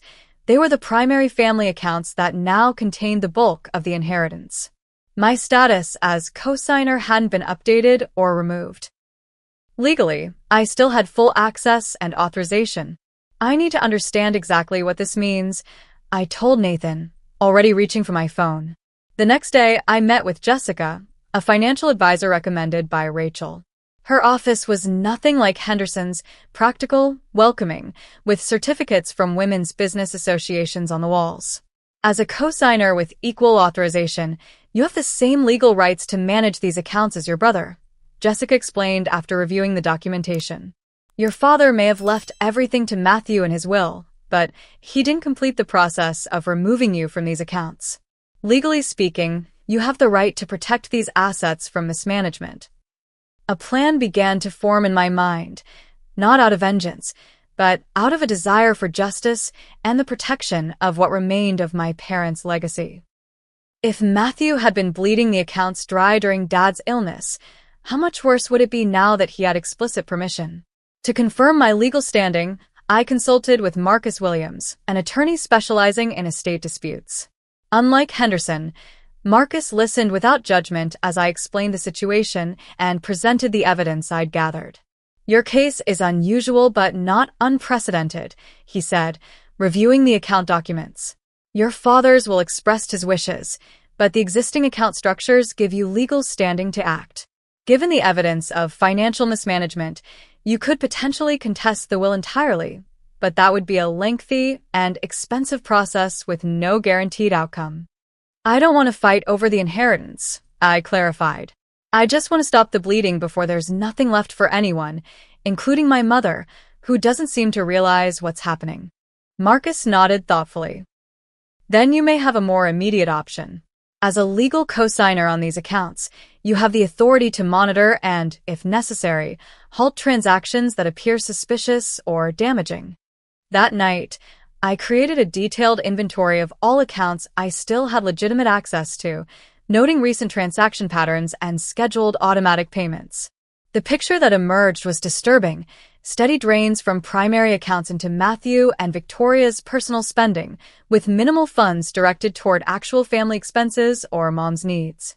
Nathan expressed concern as I outlined my forming plan. Are you sure about this? They're going to be furious. There could be serious blowback.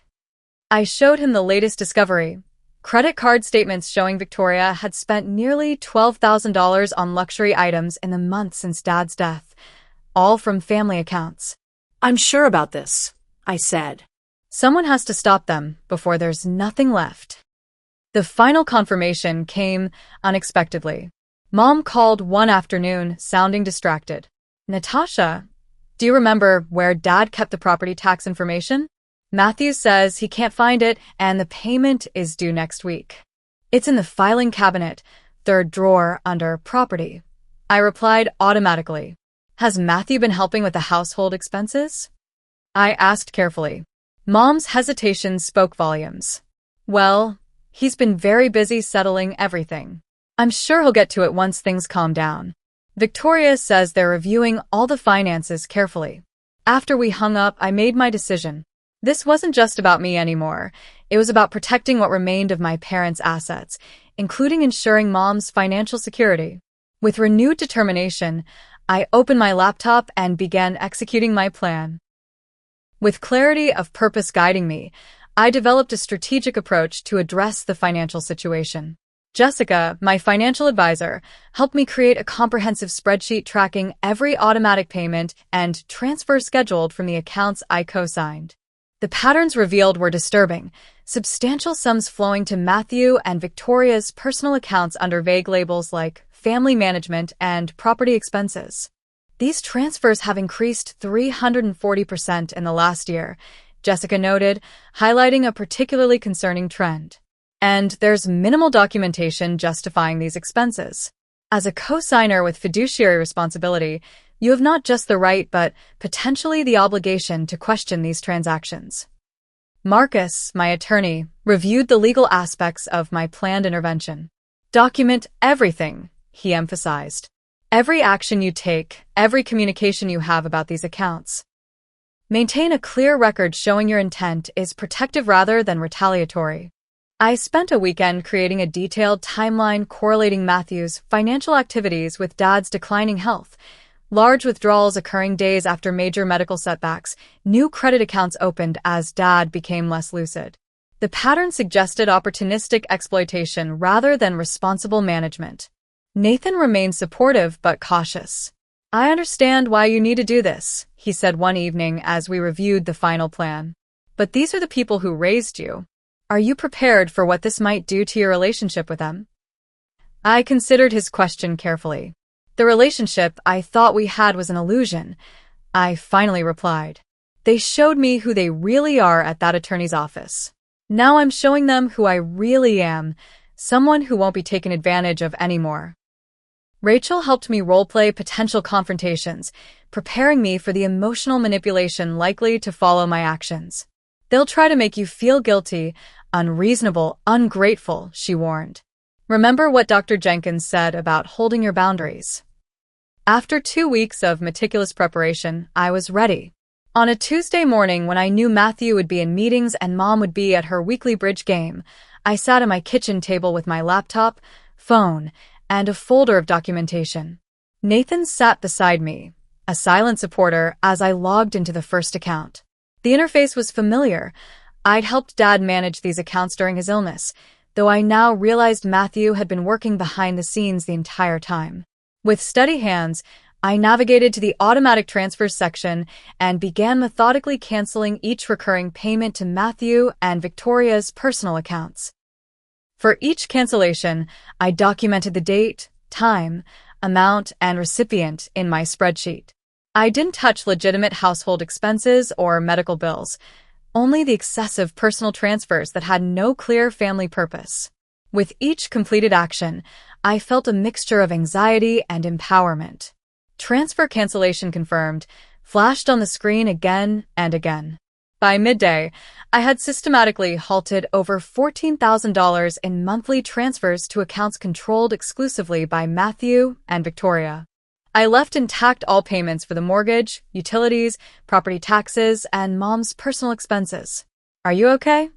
Nathan asked, noticing my shaking hands as I completed the last cancellation. I think so, I replied, surprised to find tears streaming down my face. I just realized I've spent my whole life trying to earn their approval, and in one morning, I've probably destroyed any chance of ever getting it. You're not destroying anything, he said firmly. You're protecting what's left of your parents' legacy from people who see it as their personal ATM. The fact that those people happen to be family doesn't make it right. As a final step, I set up text alerts for any account activity over $100, ensuring I would be notified of any attempts to reestablish the canceled transfers or create new ones. Then I closed my laptop and waited for the inevitable storm. Rachel texted throughout the day, checking in. Remember, you're not the villain here, she wrote. You've done nothing wrong by protecting assets you're legally responsible for. To my surprise, the immediate aftermath was silence. No angry calls from Matthew, no tearful messages from Mom. Days passed with no reaction, though my phone alerts confirmed the canceled transfers had indeed failed to process. Each night, I reviewed the accounts, noting with grim satisfaction that no new transfers had been attempted. Maybe they haven't noticed yet, Nathan suggested after a week of silence. Or maybe they're consulting with Henderson about their options. They've noticed, I said with certainty. Matthew checks those accounts daily. He's planning something, figuring out his approach. The waiting became its own form of stress. I continued my therapy sessions with Dr. Jenkins, working through complex feelings of guilt, grief, and determination. You've disrupted a long-established family dynamic, she observed. That's going to trigger powerful reactions, both from them and within yourself. By the third week, doubts began creeping in. Had I overreacted? Was I becoming the vindictive person they would surely paint me as? I found myself checking my phone constantly, jumping whenever it chimed with a notification. This is exactly what they want, Rachel reminded me during a particularly difficult moment of wavering. They're using silence as a weapon, hoping you'll crack and reach out first, apologizing and backing down. Stay the course. I threw myself into work, grateful for the distraction and the normalcy of professional challenges that had clear solutions.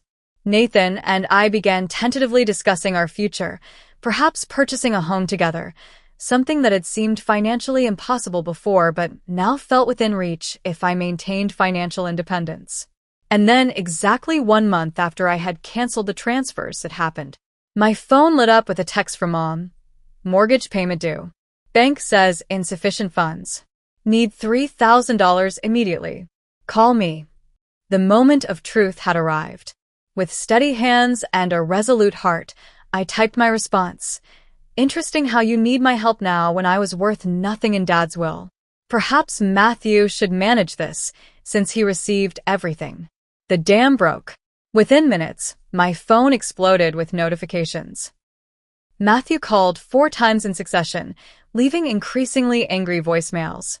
What the hell do you think you're doing? His first message demanded. You have no right to interfere with these accounts. By the 4th call, he was threatening legal action for theft and unauthorized access.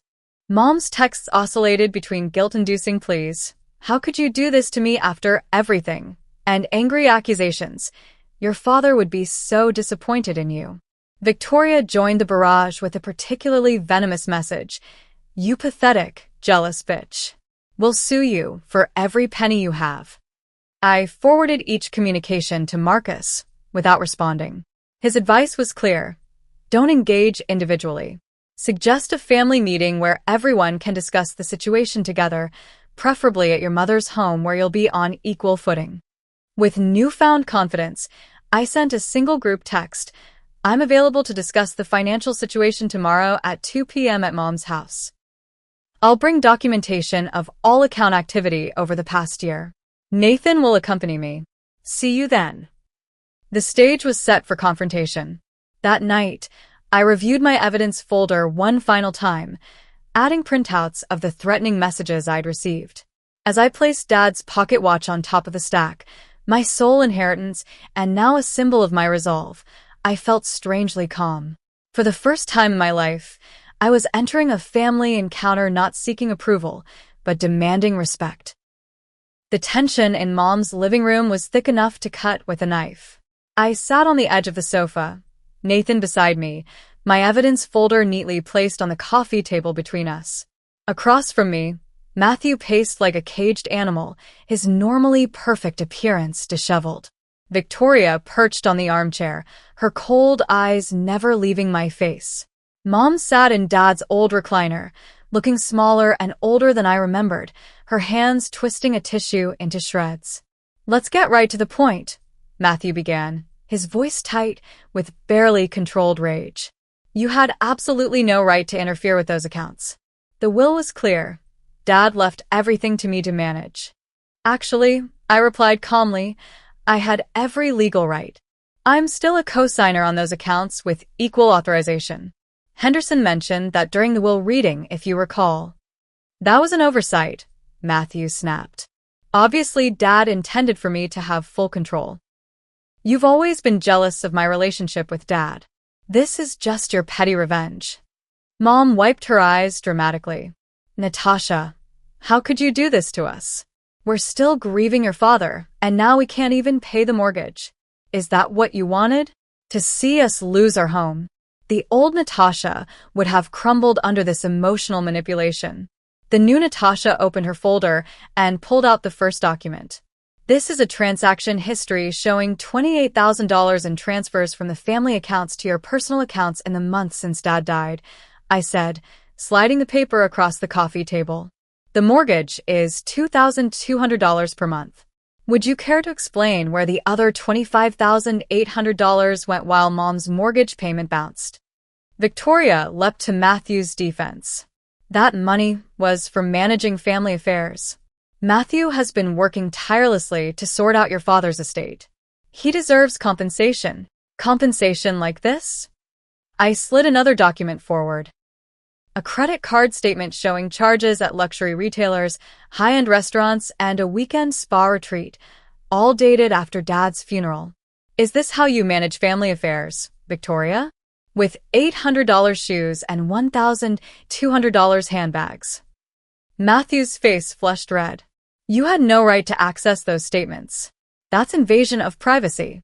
It's a family credit card account that I'm authorized on, I countered.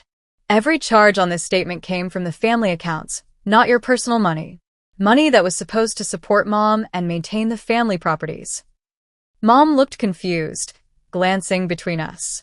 Matthew told me the accounts were just temporarily low because of funeral expenses and estate taxes. There haven't been any estate taxes paid yet, I said gently, showing her another document. In fact, there are several urgent tax notices here that haven't been addressed at all. Matthew's defensive posture shifted subtly. I've been meaning to get to those. Everything's been overwhelming since Dad died. Overwhelming indeed, I agreed, pulling out the next document. Especially with managing those daily withdrawals to BetRight online casino. $4,000 last month alone. The color drained from Matthew's face as Mom gasped audibly.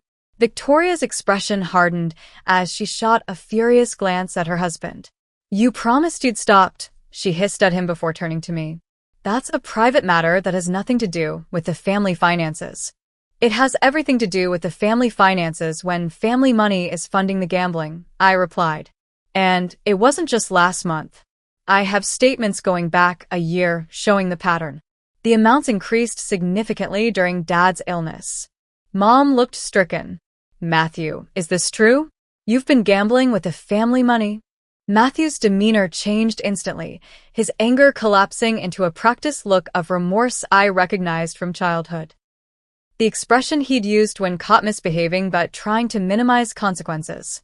It's not what it looks like, he insisted. I've been under tremendous stress managing everything. It was just a temporary release, and I was planning to win it all back and more. Like you won back the $30,000 you lost in March? I asked, revealing another statement. Or the $45,000 from last December. That was the week Dad went into hospice, by the way. While I was arranging 24-hour care, you were on a gambling binge. The revelations kept coming as I methodically presented document after document.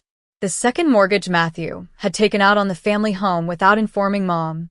The maxed-out credit cards in Dad's name opened during his final months. The family vacation property listed for sale with the proceeds directed to an account only Matthew could access. Victoria attempted damage control. This is all being taken out of context.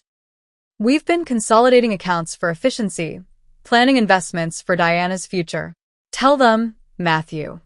But Matthew had gone quiet, his earlier bravado evaporating in the face of irrefutable evidence. Mom looked shell-shocked, her gaze moving between the documents and her son with growing comprehension. Why wasn't I told about the second mortgage? She asked in a small voice. Or the credit cards. Robert always handled our finances, but I thought you were just continuing what he was doing, Matthew. Dad asked me to protect you from financial stress. Matthew attempted, but his voice lacked conviction. That's interesting, I said, removing a small digital recorder from my folder. Because that directly contradicts what you told Henderson about Dad's wishes. I pressed play, and Matthew's voice filled the room. My sister doesn't need to know the details of the new arrangement. She's never been good with money. Dad was clear about that. Just make sure everything transfers to my control after he's gone. Mom will follow my lead. The recording, made during a call I'd received accidentally when Matthew had pocket-dialed me during a meeting with Henderson months before Dad's death, landed like a bomb in the room. Mom's face crumpled as the manipulation became clear. You deliberately excluded me from Dad's final arrangements, I said, my voice steady despite the emotion threatening to overwhelm me. You told them I didn't want to be involved when I was literally providing Dad's daily care. You created this narrative that I couldn't be trusted with money while you were systematically draining the accounts. For the first time, Matthew looked genuinely cornered. It wasn't like that. Dad really did want me to manage everything. He didn't think you were interested in the business side of things. Then explain this, I said, producing my final piece of evidence.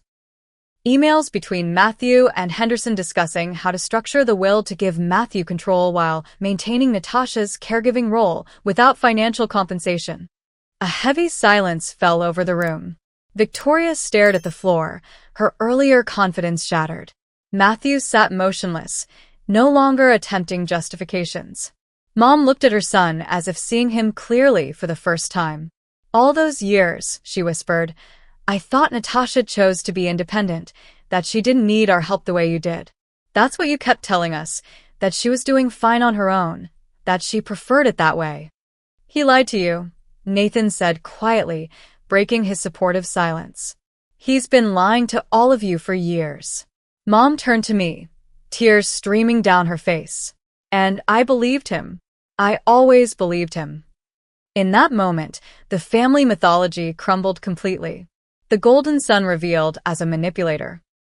The supposedly self-sufficient daughter exposed as the one who had actually been supporting everyone all along. The family finances not expertly managed, but systematically plundered. So what now? Matthew finally asked, defeat evident in his voice. You've made your point. What do you want? I closed my folder deliberately. I want what Dad would have wanted if he'd known the truth. I want the family assets protected, Mom's future secured, and accountability for how the money has been spent. I'm not asking for control or ownership. I'm asking for transparency and fairness. Mom nodded slowly, looking years older than she had that morning. I think that's more than reasonable. Matthew, Victoria, I think we need to have a very serious conversation about what's been happening.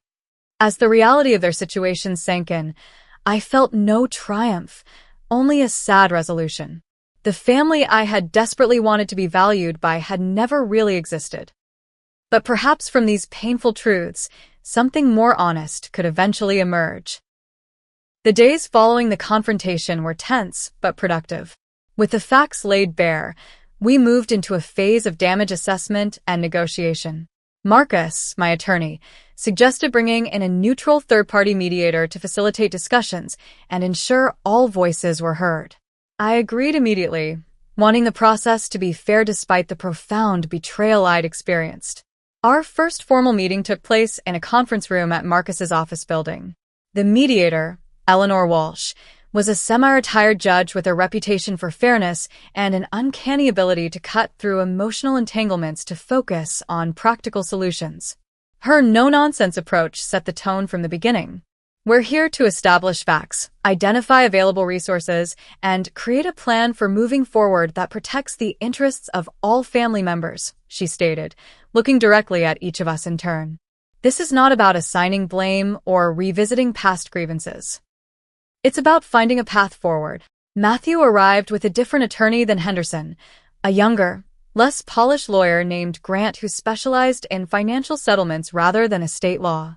The change suggested Matthew recognized he needed practical damage control rather than the family's long-standing legal relationships. My client acknowledges there have been some financial irregularities, Grant began cautiously. However, he maintains that his intentions were to manage family assets in accordance with Robert Wilson's wishes. Eleanor cut through the diplomatic phrasing immediately. Let's be specific about these irregularities. According to the documentation provided, We're talking about approximately $214,000 in unexplained withdrawals over the past 18 months, personal expenses charged to family accounts totaling $67,000, and gambling losses of $112,000. Plus a second mortgage of $180,000 with no clear accounting of where those funds went. Is that accurate? The room fell silent as the numbers were laid out so starkly. Mom looked physically ill, while Matthew stared at the table, unable to meet anyone's eyes. Victoria, noticeably subdued compared to her previous aggression, sat slightly apart from Matthew. Those figures appear broadly consistent with our own assessment, Grant conceded after conferring quietly with Matthew. Then let's start there, Eleanor continued. The first priority must be securing Mrs. Wilson's living situation and ongoing expenses. The mortgage payments need to be brought current immediately to prevent foreclosure proceedings. This practical focus helped cut through the emotional tension. Over the next 3 hours, we established the current state of each account, identified outstanding debts, and created a comprehensive inventory of remaining assets. The picture that emerged was sobering. While Dad had left a substantial estate on paper, Matthew's mismanagement had reduced its actual value by nearly 40%. I didn't realize how bad it had gotten, Matthew admitted during a discussion of the gambling debts. It started small, just a way to blow off steam during Dad's illness. Then I started trying to win back what I'd lost, and it spiraled. For the first time, I saw a glimpse of genuine remorse in my brother's expression. Not just regret at being caught, but actual recognition of the damage he'd caused. Victoria remained largely silent during these admissions, her earlier bravado replaced by tight-lipped calculation. Mom, who had initially seemed shell-shocked, gradually found her voice as the meeting progressed. I need to understand everything from now on, she insisted. I've been too passive about our finances. That stops today. By the end of that first session, we had established some immediate action items, bringing the mortgage current, creating a proper budget for Mom's living expenses, and freezing all non-essential spending from family accounts. Matthew agreed to provide full documentation of all transactions from the past 2 years and to resign as the sole executor of Dad's estate. The power dynamics had shifted palpably. Matthew, accustomed to being the family golden child whose word was law, now found himself accountable to the very people he'd dismissed. His creditors had begun calling during our meeting, his phone buzzing repeatedly with collection notices he tried to ignore. Our second mediation session a week later focused on creating a new, legally binding financial agreement. Eleanor had drafted a proposed settlement that required significant concessions from Matthew while ensuring fair treatment for everyone. This agreement establishes co-trusteeship of all family assets between Diana Wilson and Natasha Wilson, Eleanor explained, distributing copies. It requires full financial transparency, with quarterly accounting reports provided to all parties. It establishes a repayment plan for the misappropriated funds, secured by Matthew's portion of the eventual estate distribution. Matthew looked uncomfortable but resigned. And if I refused to sign? Marcus answered calmly. Then Natasha would be within her rights to pursue criminal charges for financial elder abuse related to the transactions made during your father's illness. Additionally, the evidence supports a civil case that would likely result in much harsher financial penalties. The implied threat wasn't necessary. Matthew knew he had no leverage left. I'll sign, he said quietly. I want to make this right. Victoria seemed less convinced. This is robbery, she hissed. They're taking advantage of a difficult situation to seize control. Eleanor fixed her with a steely gaze. Mrs. Wilson, the documentation clearly shows that you personally spent over $40,000 from family accounts on luxury items in the past year alone. Your name appears on numerous questionable transactions. I would suggest you reconsider your position. Victoria fell silent, her expression unreadable. I suspected her primary concern was protecting her own financial interests rather than supporting Matthew, and wondered how their relationship would weather this crisis. The most emotional moment came during our third and final mediation session. Mom had requested a private conversation with me before we began, asking everyone else to wait outside. When we were alone, she took both my hands in hers. I've been thinking about everything that's happened, she said, her voice trembling slightly. Not just these past weeks, but all the years before. I didn't see what was happening, or maybe I didn't want to see it. Your father and we always found it easier to focus on Matthew because he seemed to need us more. You were so capable, so independent. We told ourselves you were fine on your own. Tears spilled down her cheeks as she continued. But that wasn't fair to you. We should have supported you equally, celebrated your accomplishments, been there when you needed us. Instead, we took you for granted while giving Matthew everything. I'm so sorry, Natasha. I failed you as a mother. The apology I'd waited a lifetime to hear left me speechless. All I could do was nod as tears blurred my vision. It wasn't a perfect healing.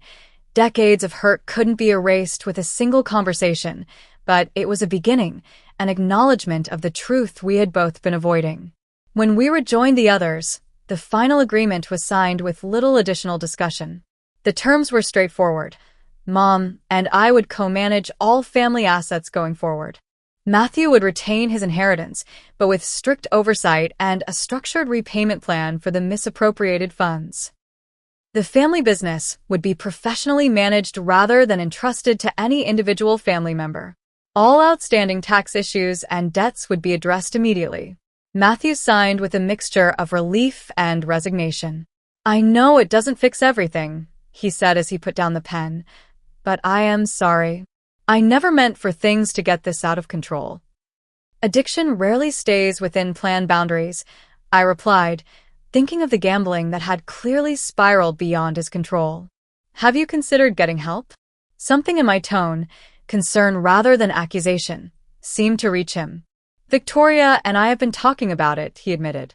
She's made it clear it's a condition of our marriage continuing. Victoria nodded stiffly, her designer outfit replaced by something notably more subdued. We're both attending financial counseling starting next week, she added. And Matthew has his first appointment with an addiction specialist on Thursday. I was surprised by this glimpse of accountability from both of them. Perhaps hitting rock bottom had forced some genuine reflection.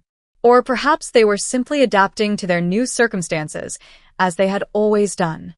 As we prepared to leave, Mom approached me once more. Will you come for dinner next week? She asked hesitantly. Just the two of us? There's so much I want to know about your life. Things I should have asked years ago. In that moment, I recognized that while the legal and financial issues had been resolved, the emotional healing was just beginning. The family dynamics that had shaped all our lives couldn't be rewritten in a few mediation sessions. But perhaps they could be reshaped into something healthier, more honest, and more equal. I'd like that, I replied, surprised to find I genuinely meant it. Not because I was still seeking the approval I'd chased for decades, but because I was curious about what a relationship based on truth might actually look like. As Nathan and I walked to the car afterward, he squeezed my hand. How are you feeling? I considered the question carefully. Like I've put down a weight I didn't even realize I was carrying, I finally answered. Not just the financial situation, but the constant need to prove my worth to people who weren't seeing me clearly. The autumn sun caught the face of Dad's pocket watch as I placed it in my purse, no longer a symbol of exclusion, but a reminder of how far I'd come.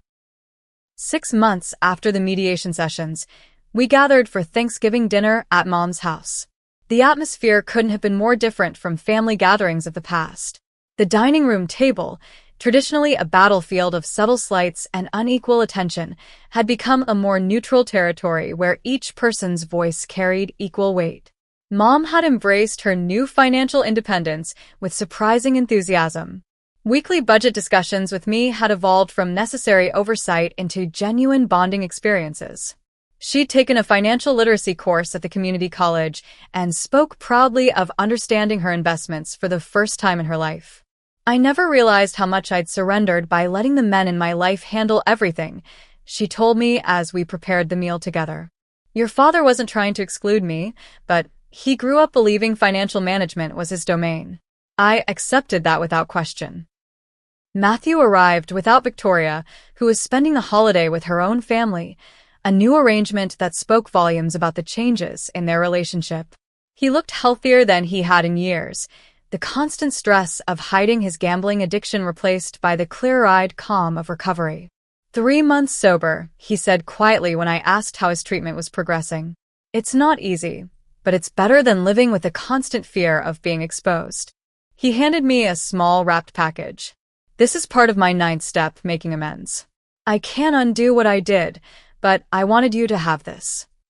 Inside was a framed photo I'd never seen before, Dad and me at my college graduation, his arm around my shoulders, both of us smiling. I found it in his study, Matthew explained. It was on his desk, not hidden away like I told you. He was proud of you, Natasha. I was the one who couldn't handle sharing the spotlight. The admission wasn't a magical healing of our fractured relationship, but it was an honest step forward. We were learning to interact as adults with acknowledged flaws rather than playing the assigned roles of golden child and afterthought. Nathan observed these changes with quiet satisfaction. You stand taller now, he told me later that evening as we walked around the neighborhood after dinner. You don't shrink yourself anymore when you're with them. He was right. The newfound clarity about my family dynamics had transformed more than just our financial arrangement. It had shifted something fundamental in how I viewed myself. No longer seeking validation I'd never receive, I could engage with my family from a position of earned confidence. This confidence extended to my professional life as well. 3 months after the mediation, I'd been offered a significant promotion at work, one that recognized the leadership skills I'd demonstrated throughout the family crisis. Where once I might have downplayed my accomplishments to avoid making Matthew look bad, I now embraced them openly. Nathan and I had made our own progress, purchasing a modest but charming home together and getting engaged on a weekend trip to the coast. I fell in love with your strength long before any of this happened, he said as he slipped the ring onto my finger. But watching you stand up for yourself made me even more certain you're the partner I want for life. Rachel remained my steadfast supporter, celebrating each small victory in my family's evolving dynamic. What you're describing is actually quite rare, she told me during one of our regular coffee dates. Most families resist change so strongly that they'd rather maintain toxic patterns than adapt to healthier ones. Mom had made the most surprising transformation. Where once she had automatically defended Matthew and dismissed my concerns, she now made visible efforts to balance her attention and support. She'd begun asking about my work, my interests, my plans for the future, conversations we'd never had during my childhood. I missed so much of your life, she admitted during one of our now regular dinner dates. I was so busy worrying about Matthew that I never realized I was neglecting the child who actually had her life together. Of course, old patterns occasionally resurfaced. During a family discussion about holiday plans, Mom automatically deferred to Matthew's schedule before catching herself. Actually, let's check what works for everyone, she corrected, shooting me an apologetic glance. These moments no longer triggered my old insecurities. Instead, they became opportunities to practice new, healthier responses. Matthew's journey proved more complicated. His gambling addiction treatment revealed deeper issues with self-worth and validation seeking that mirrored my own struggles in unexpected ways. The golden child role was its own kind of prison, he explained during a rare moment of vulnerability. I was terrified of failing, of being discovered as a fraud who didn't deserve the favoritism. Victoria had initially resisted the family's new financial transparency, but gradually adapted as she recognized the stability it provided. She and Matthew attended couples counseling, working through the resentments and enabling patterns that had characterized their relationship.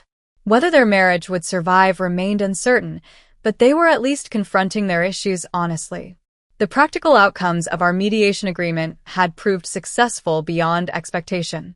With professional management, the family business had stabilized and begun generating consistent income again. The tax issues Matthew had neglected were resolved, though with significant penalties that came from his portion of the assets. Mom's financial security was assured, with regular accounting reports providing peace of mind for everyone. As for Dad's watch, my sole inheritance had taken on new meaning. What once felt like a token gesture now represented something more nuanced. Perhaps Dad, in his own limited way, had tried to give me something personally meaningful rather than just financial assets. I would never know his true intentions, but I'd made peace with the uncertainty.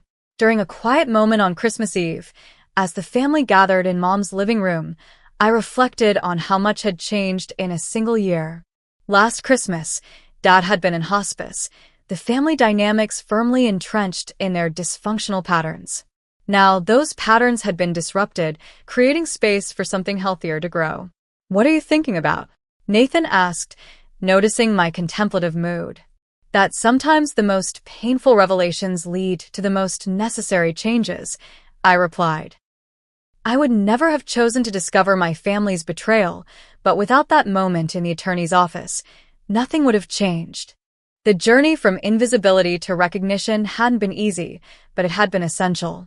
By refusing to accept the role assigned to me, I had not only protected my family's financial future but also catalyzed a transformation in relationships that had seemed permanently fixed. The forgotten daughter had finally been seen, not because others chose to see her, but because she demanded recognition. As I look back on this challenging year, I realized the most important lesson wasn't about money or inheritance or even family dynamics. It was about the power of standing up for yourself when necessary, about refusing to accept less than you deserve. Sometimes the hardest conversations lead to the most healing outcomes. Sometimes you have to be willing to disrupt everything to build something better. Have you ever had to stand up to family members who weren't treating you fairly? What gave you the courage to finally draw that line in the sand? Share your experiences in the comments below. Your story might help someone else find their voice. And if this resonated with you, please like and subscribe to see more stories about finding strength in difficult situations. Thank you for listening to my journey, and remember, your worth isn't determined by how others treat you, but by how you choose to treat yourself.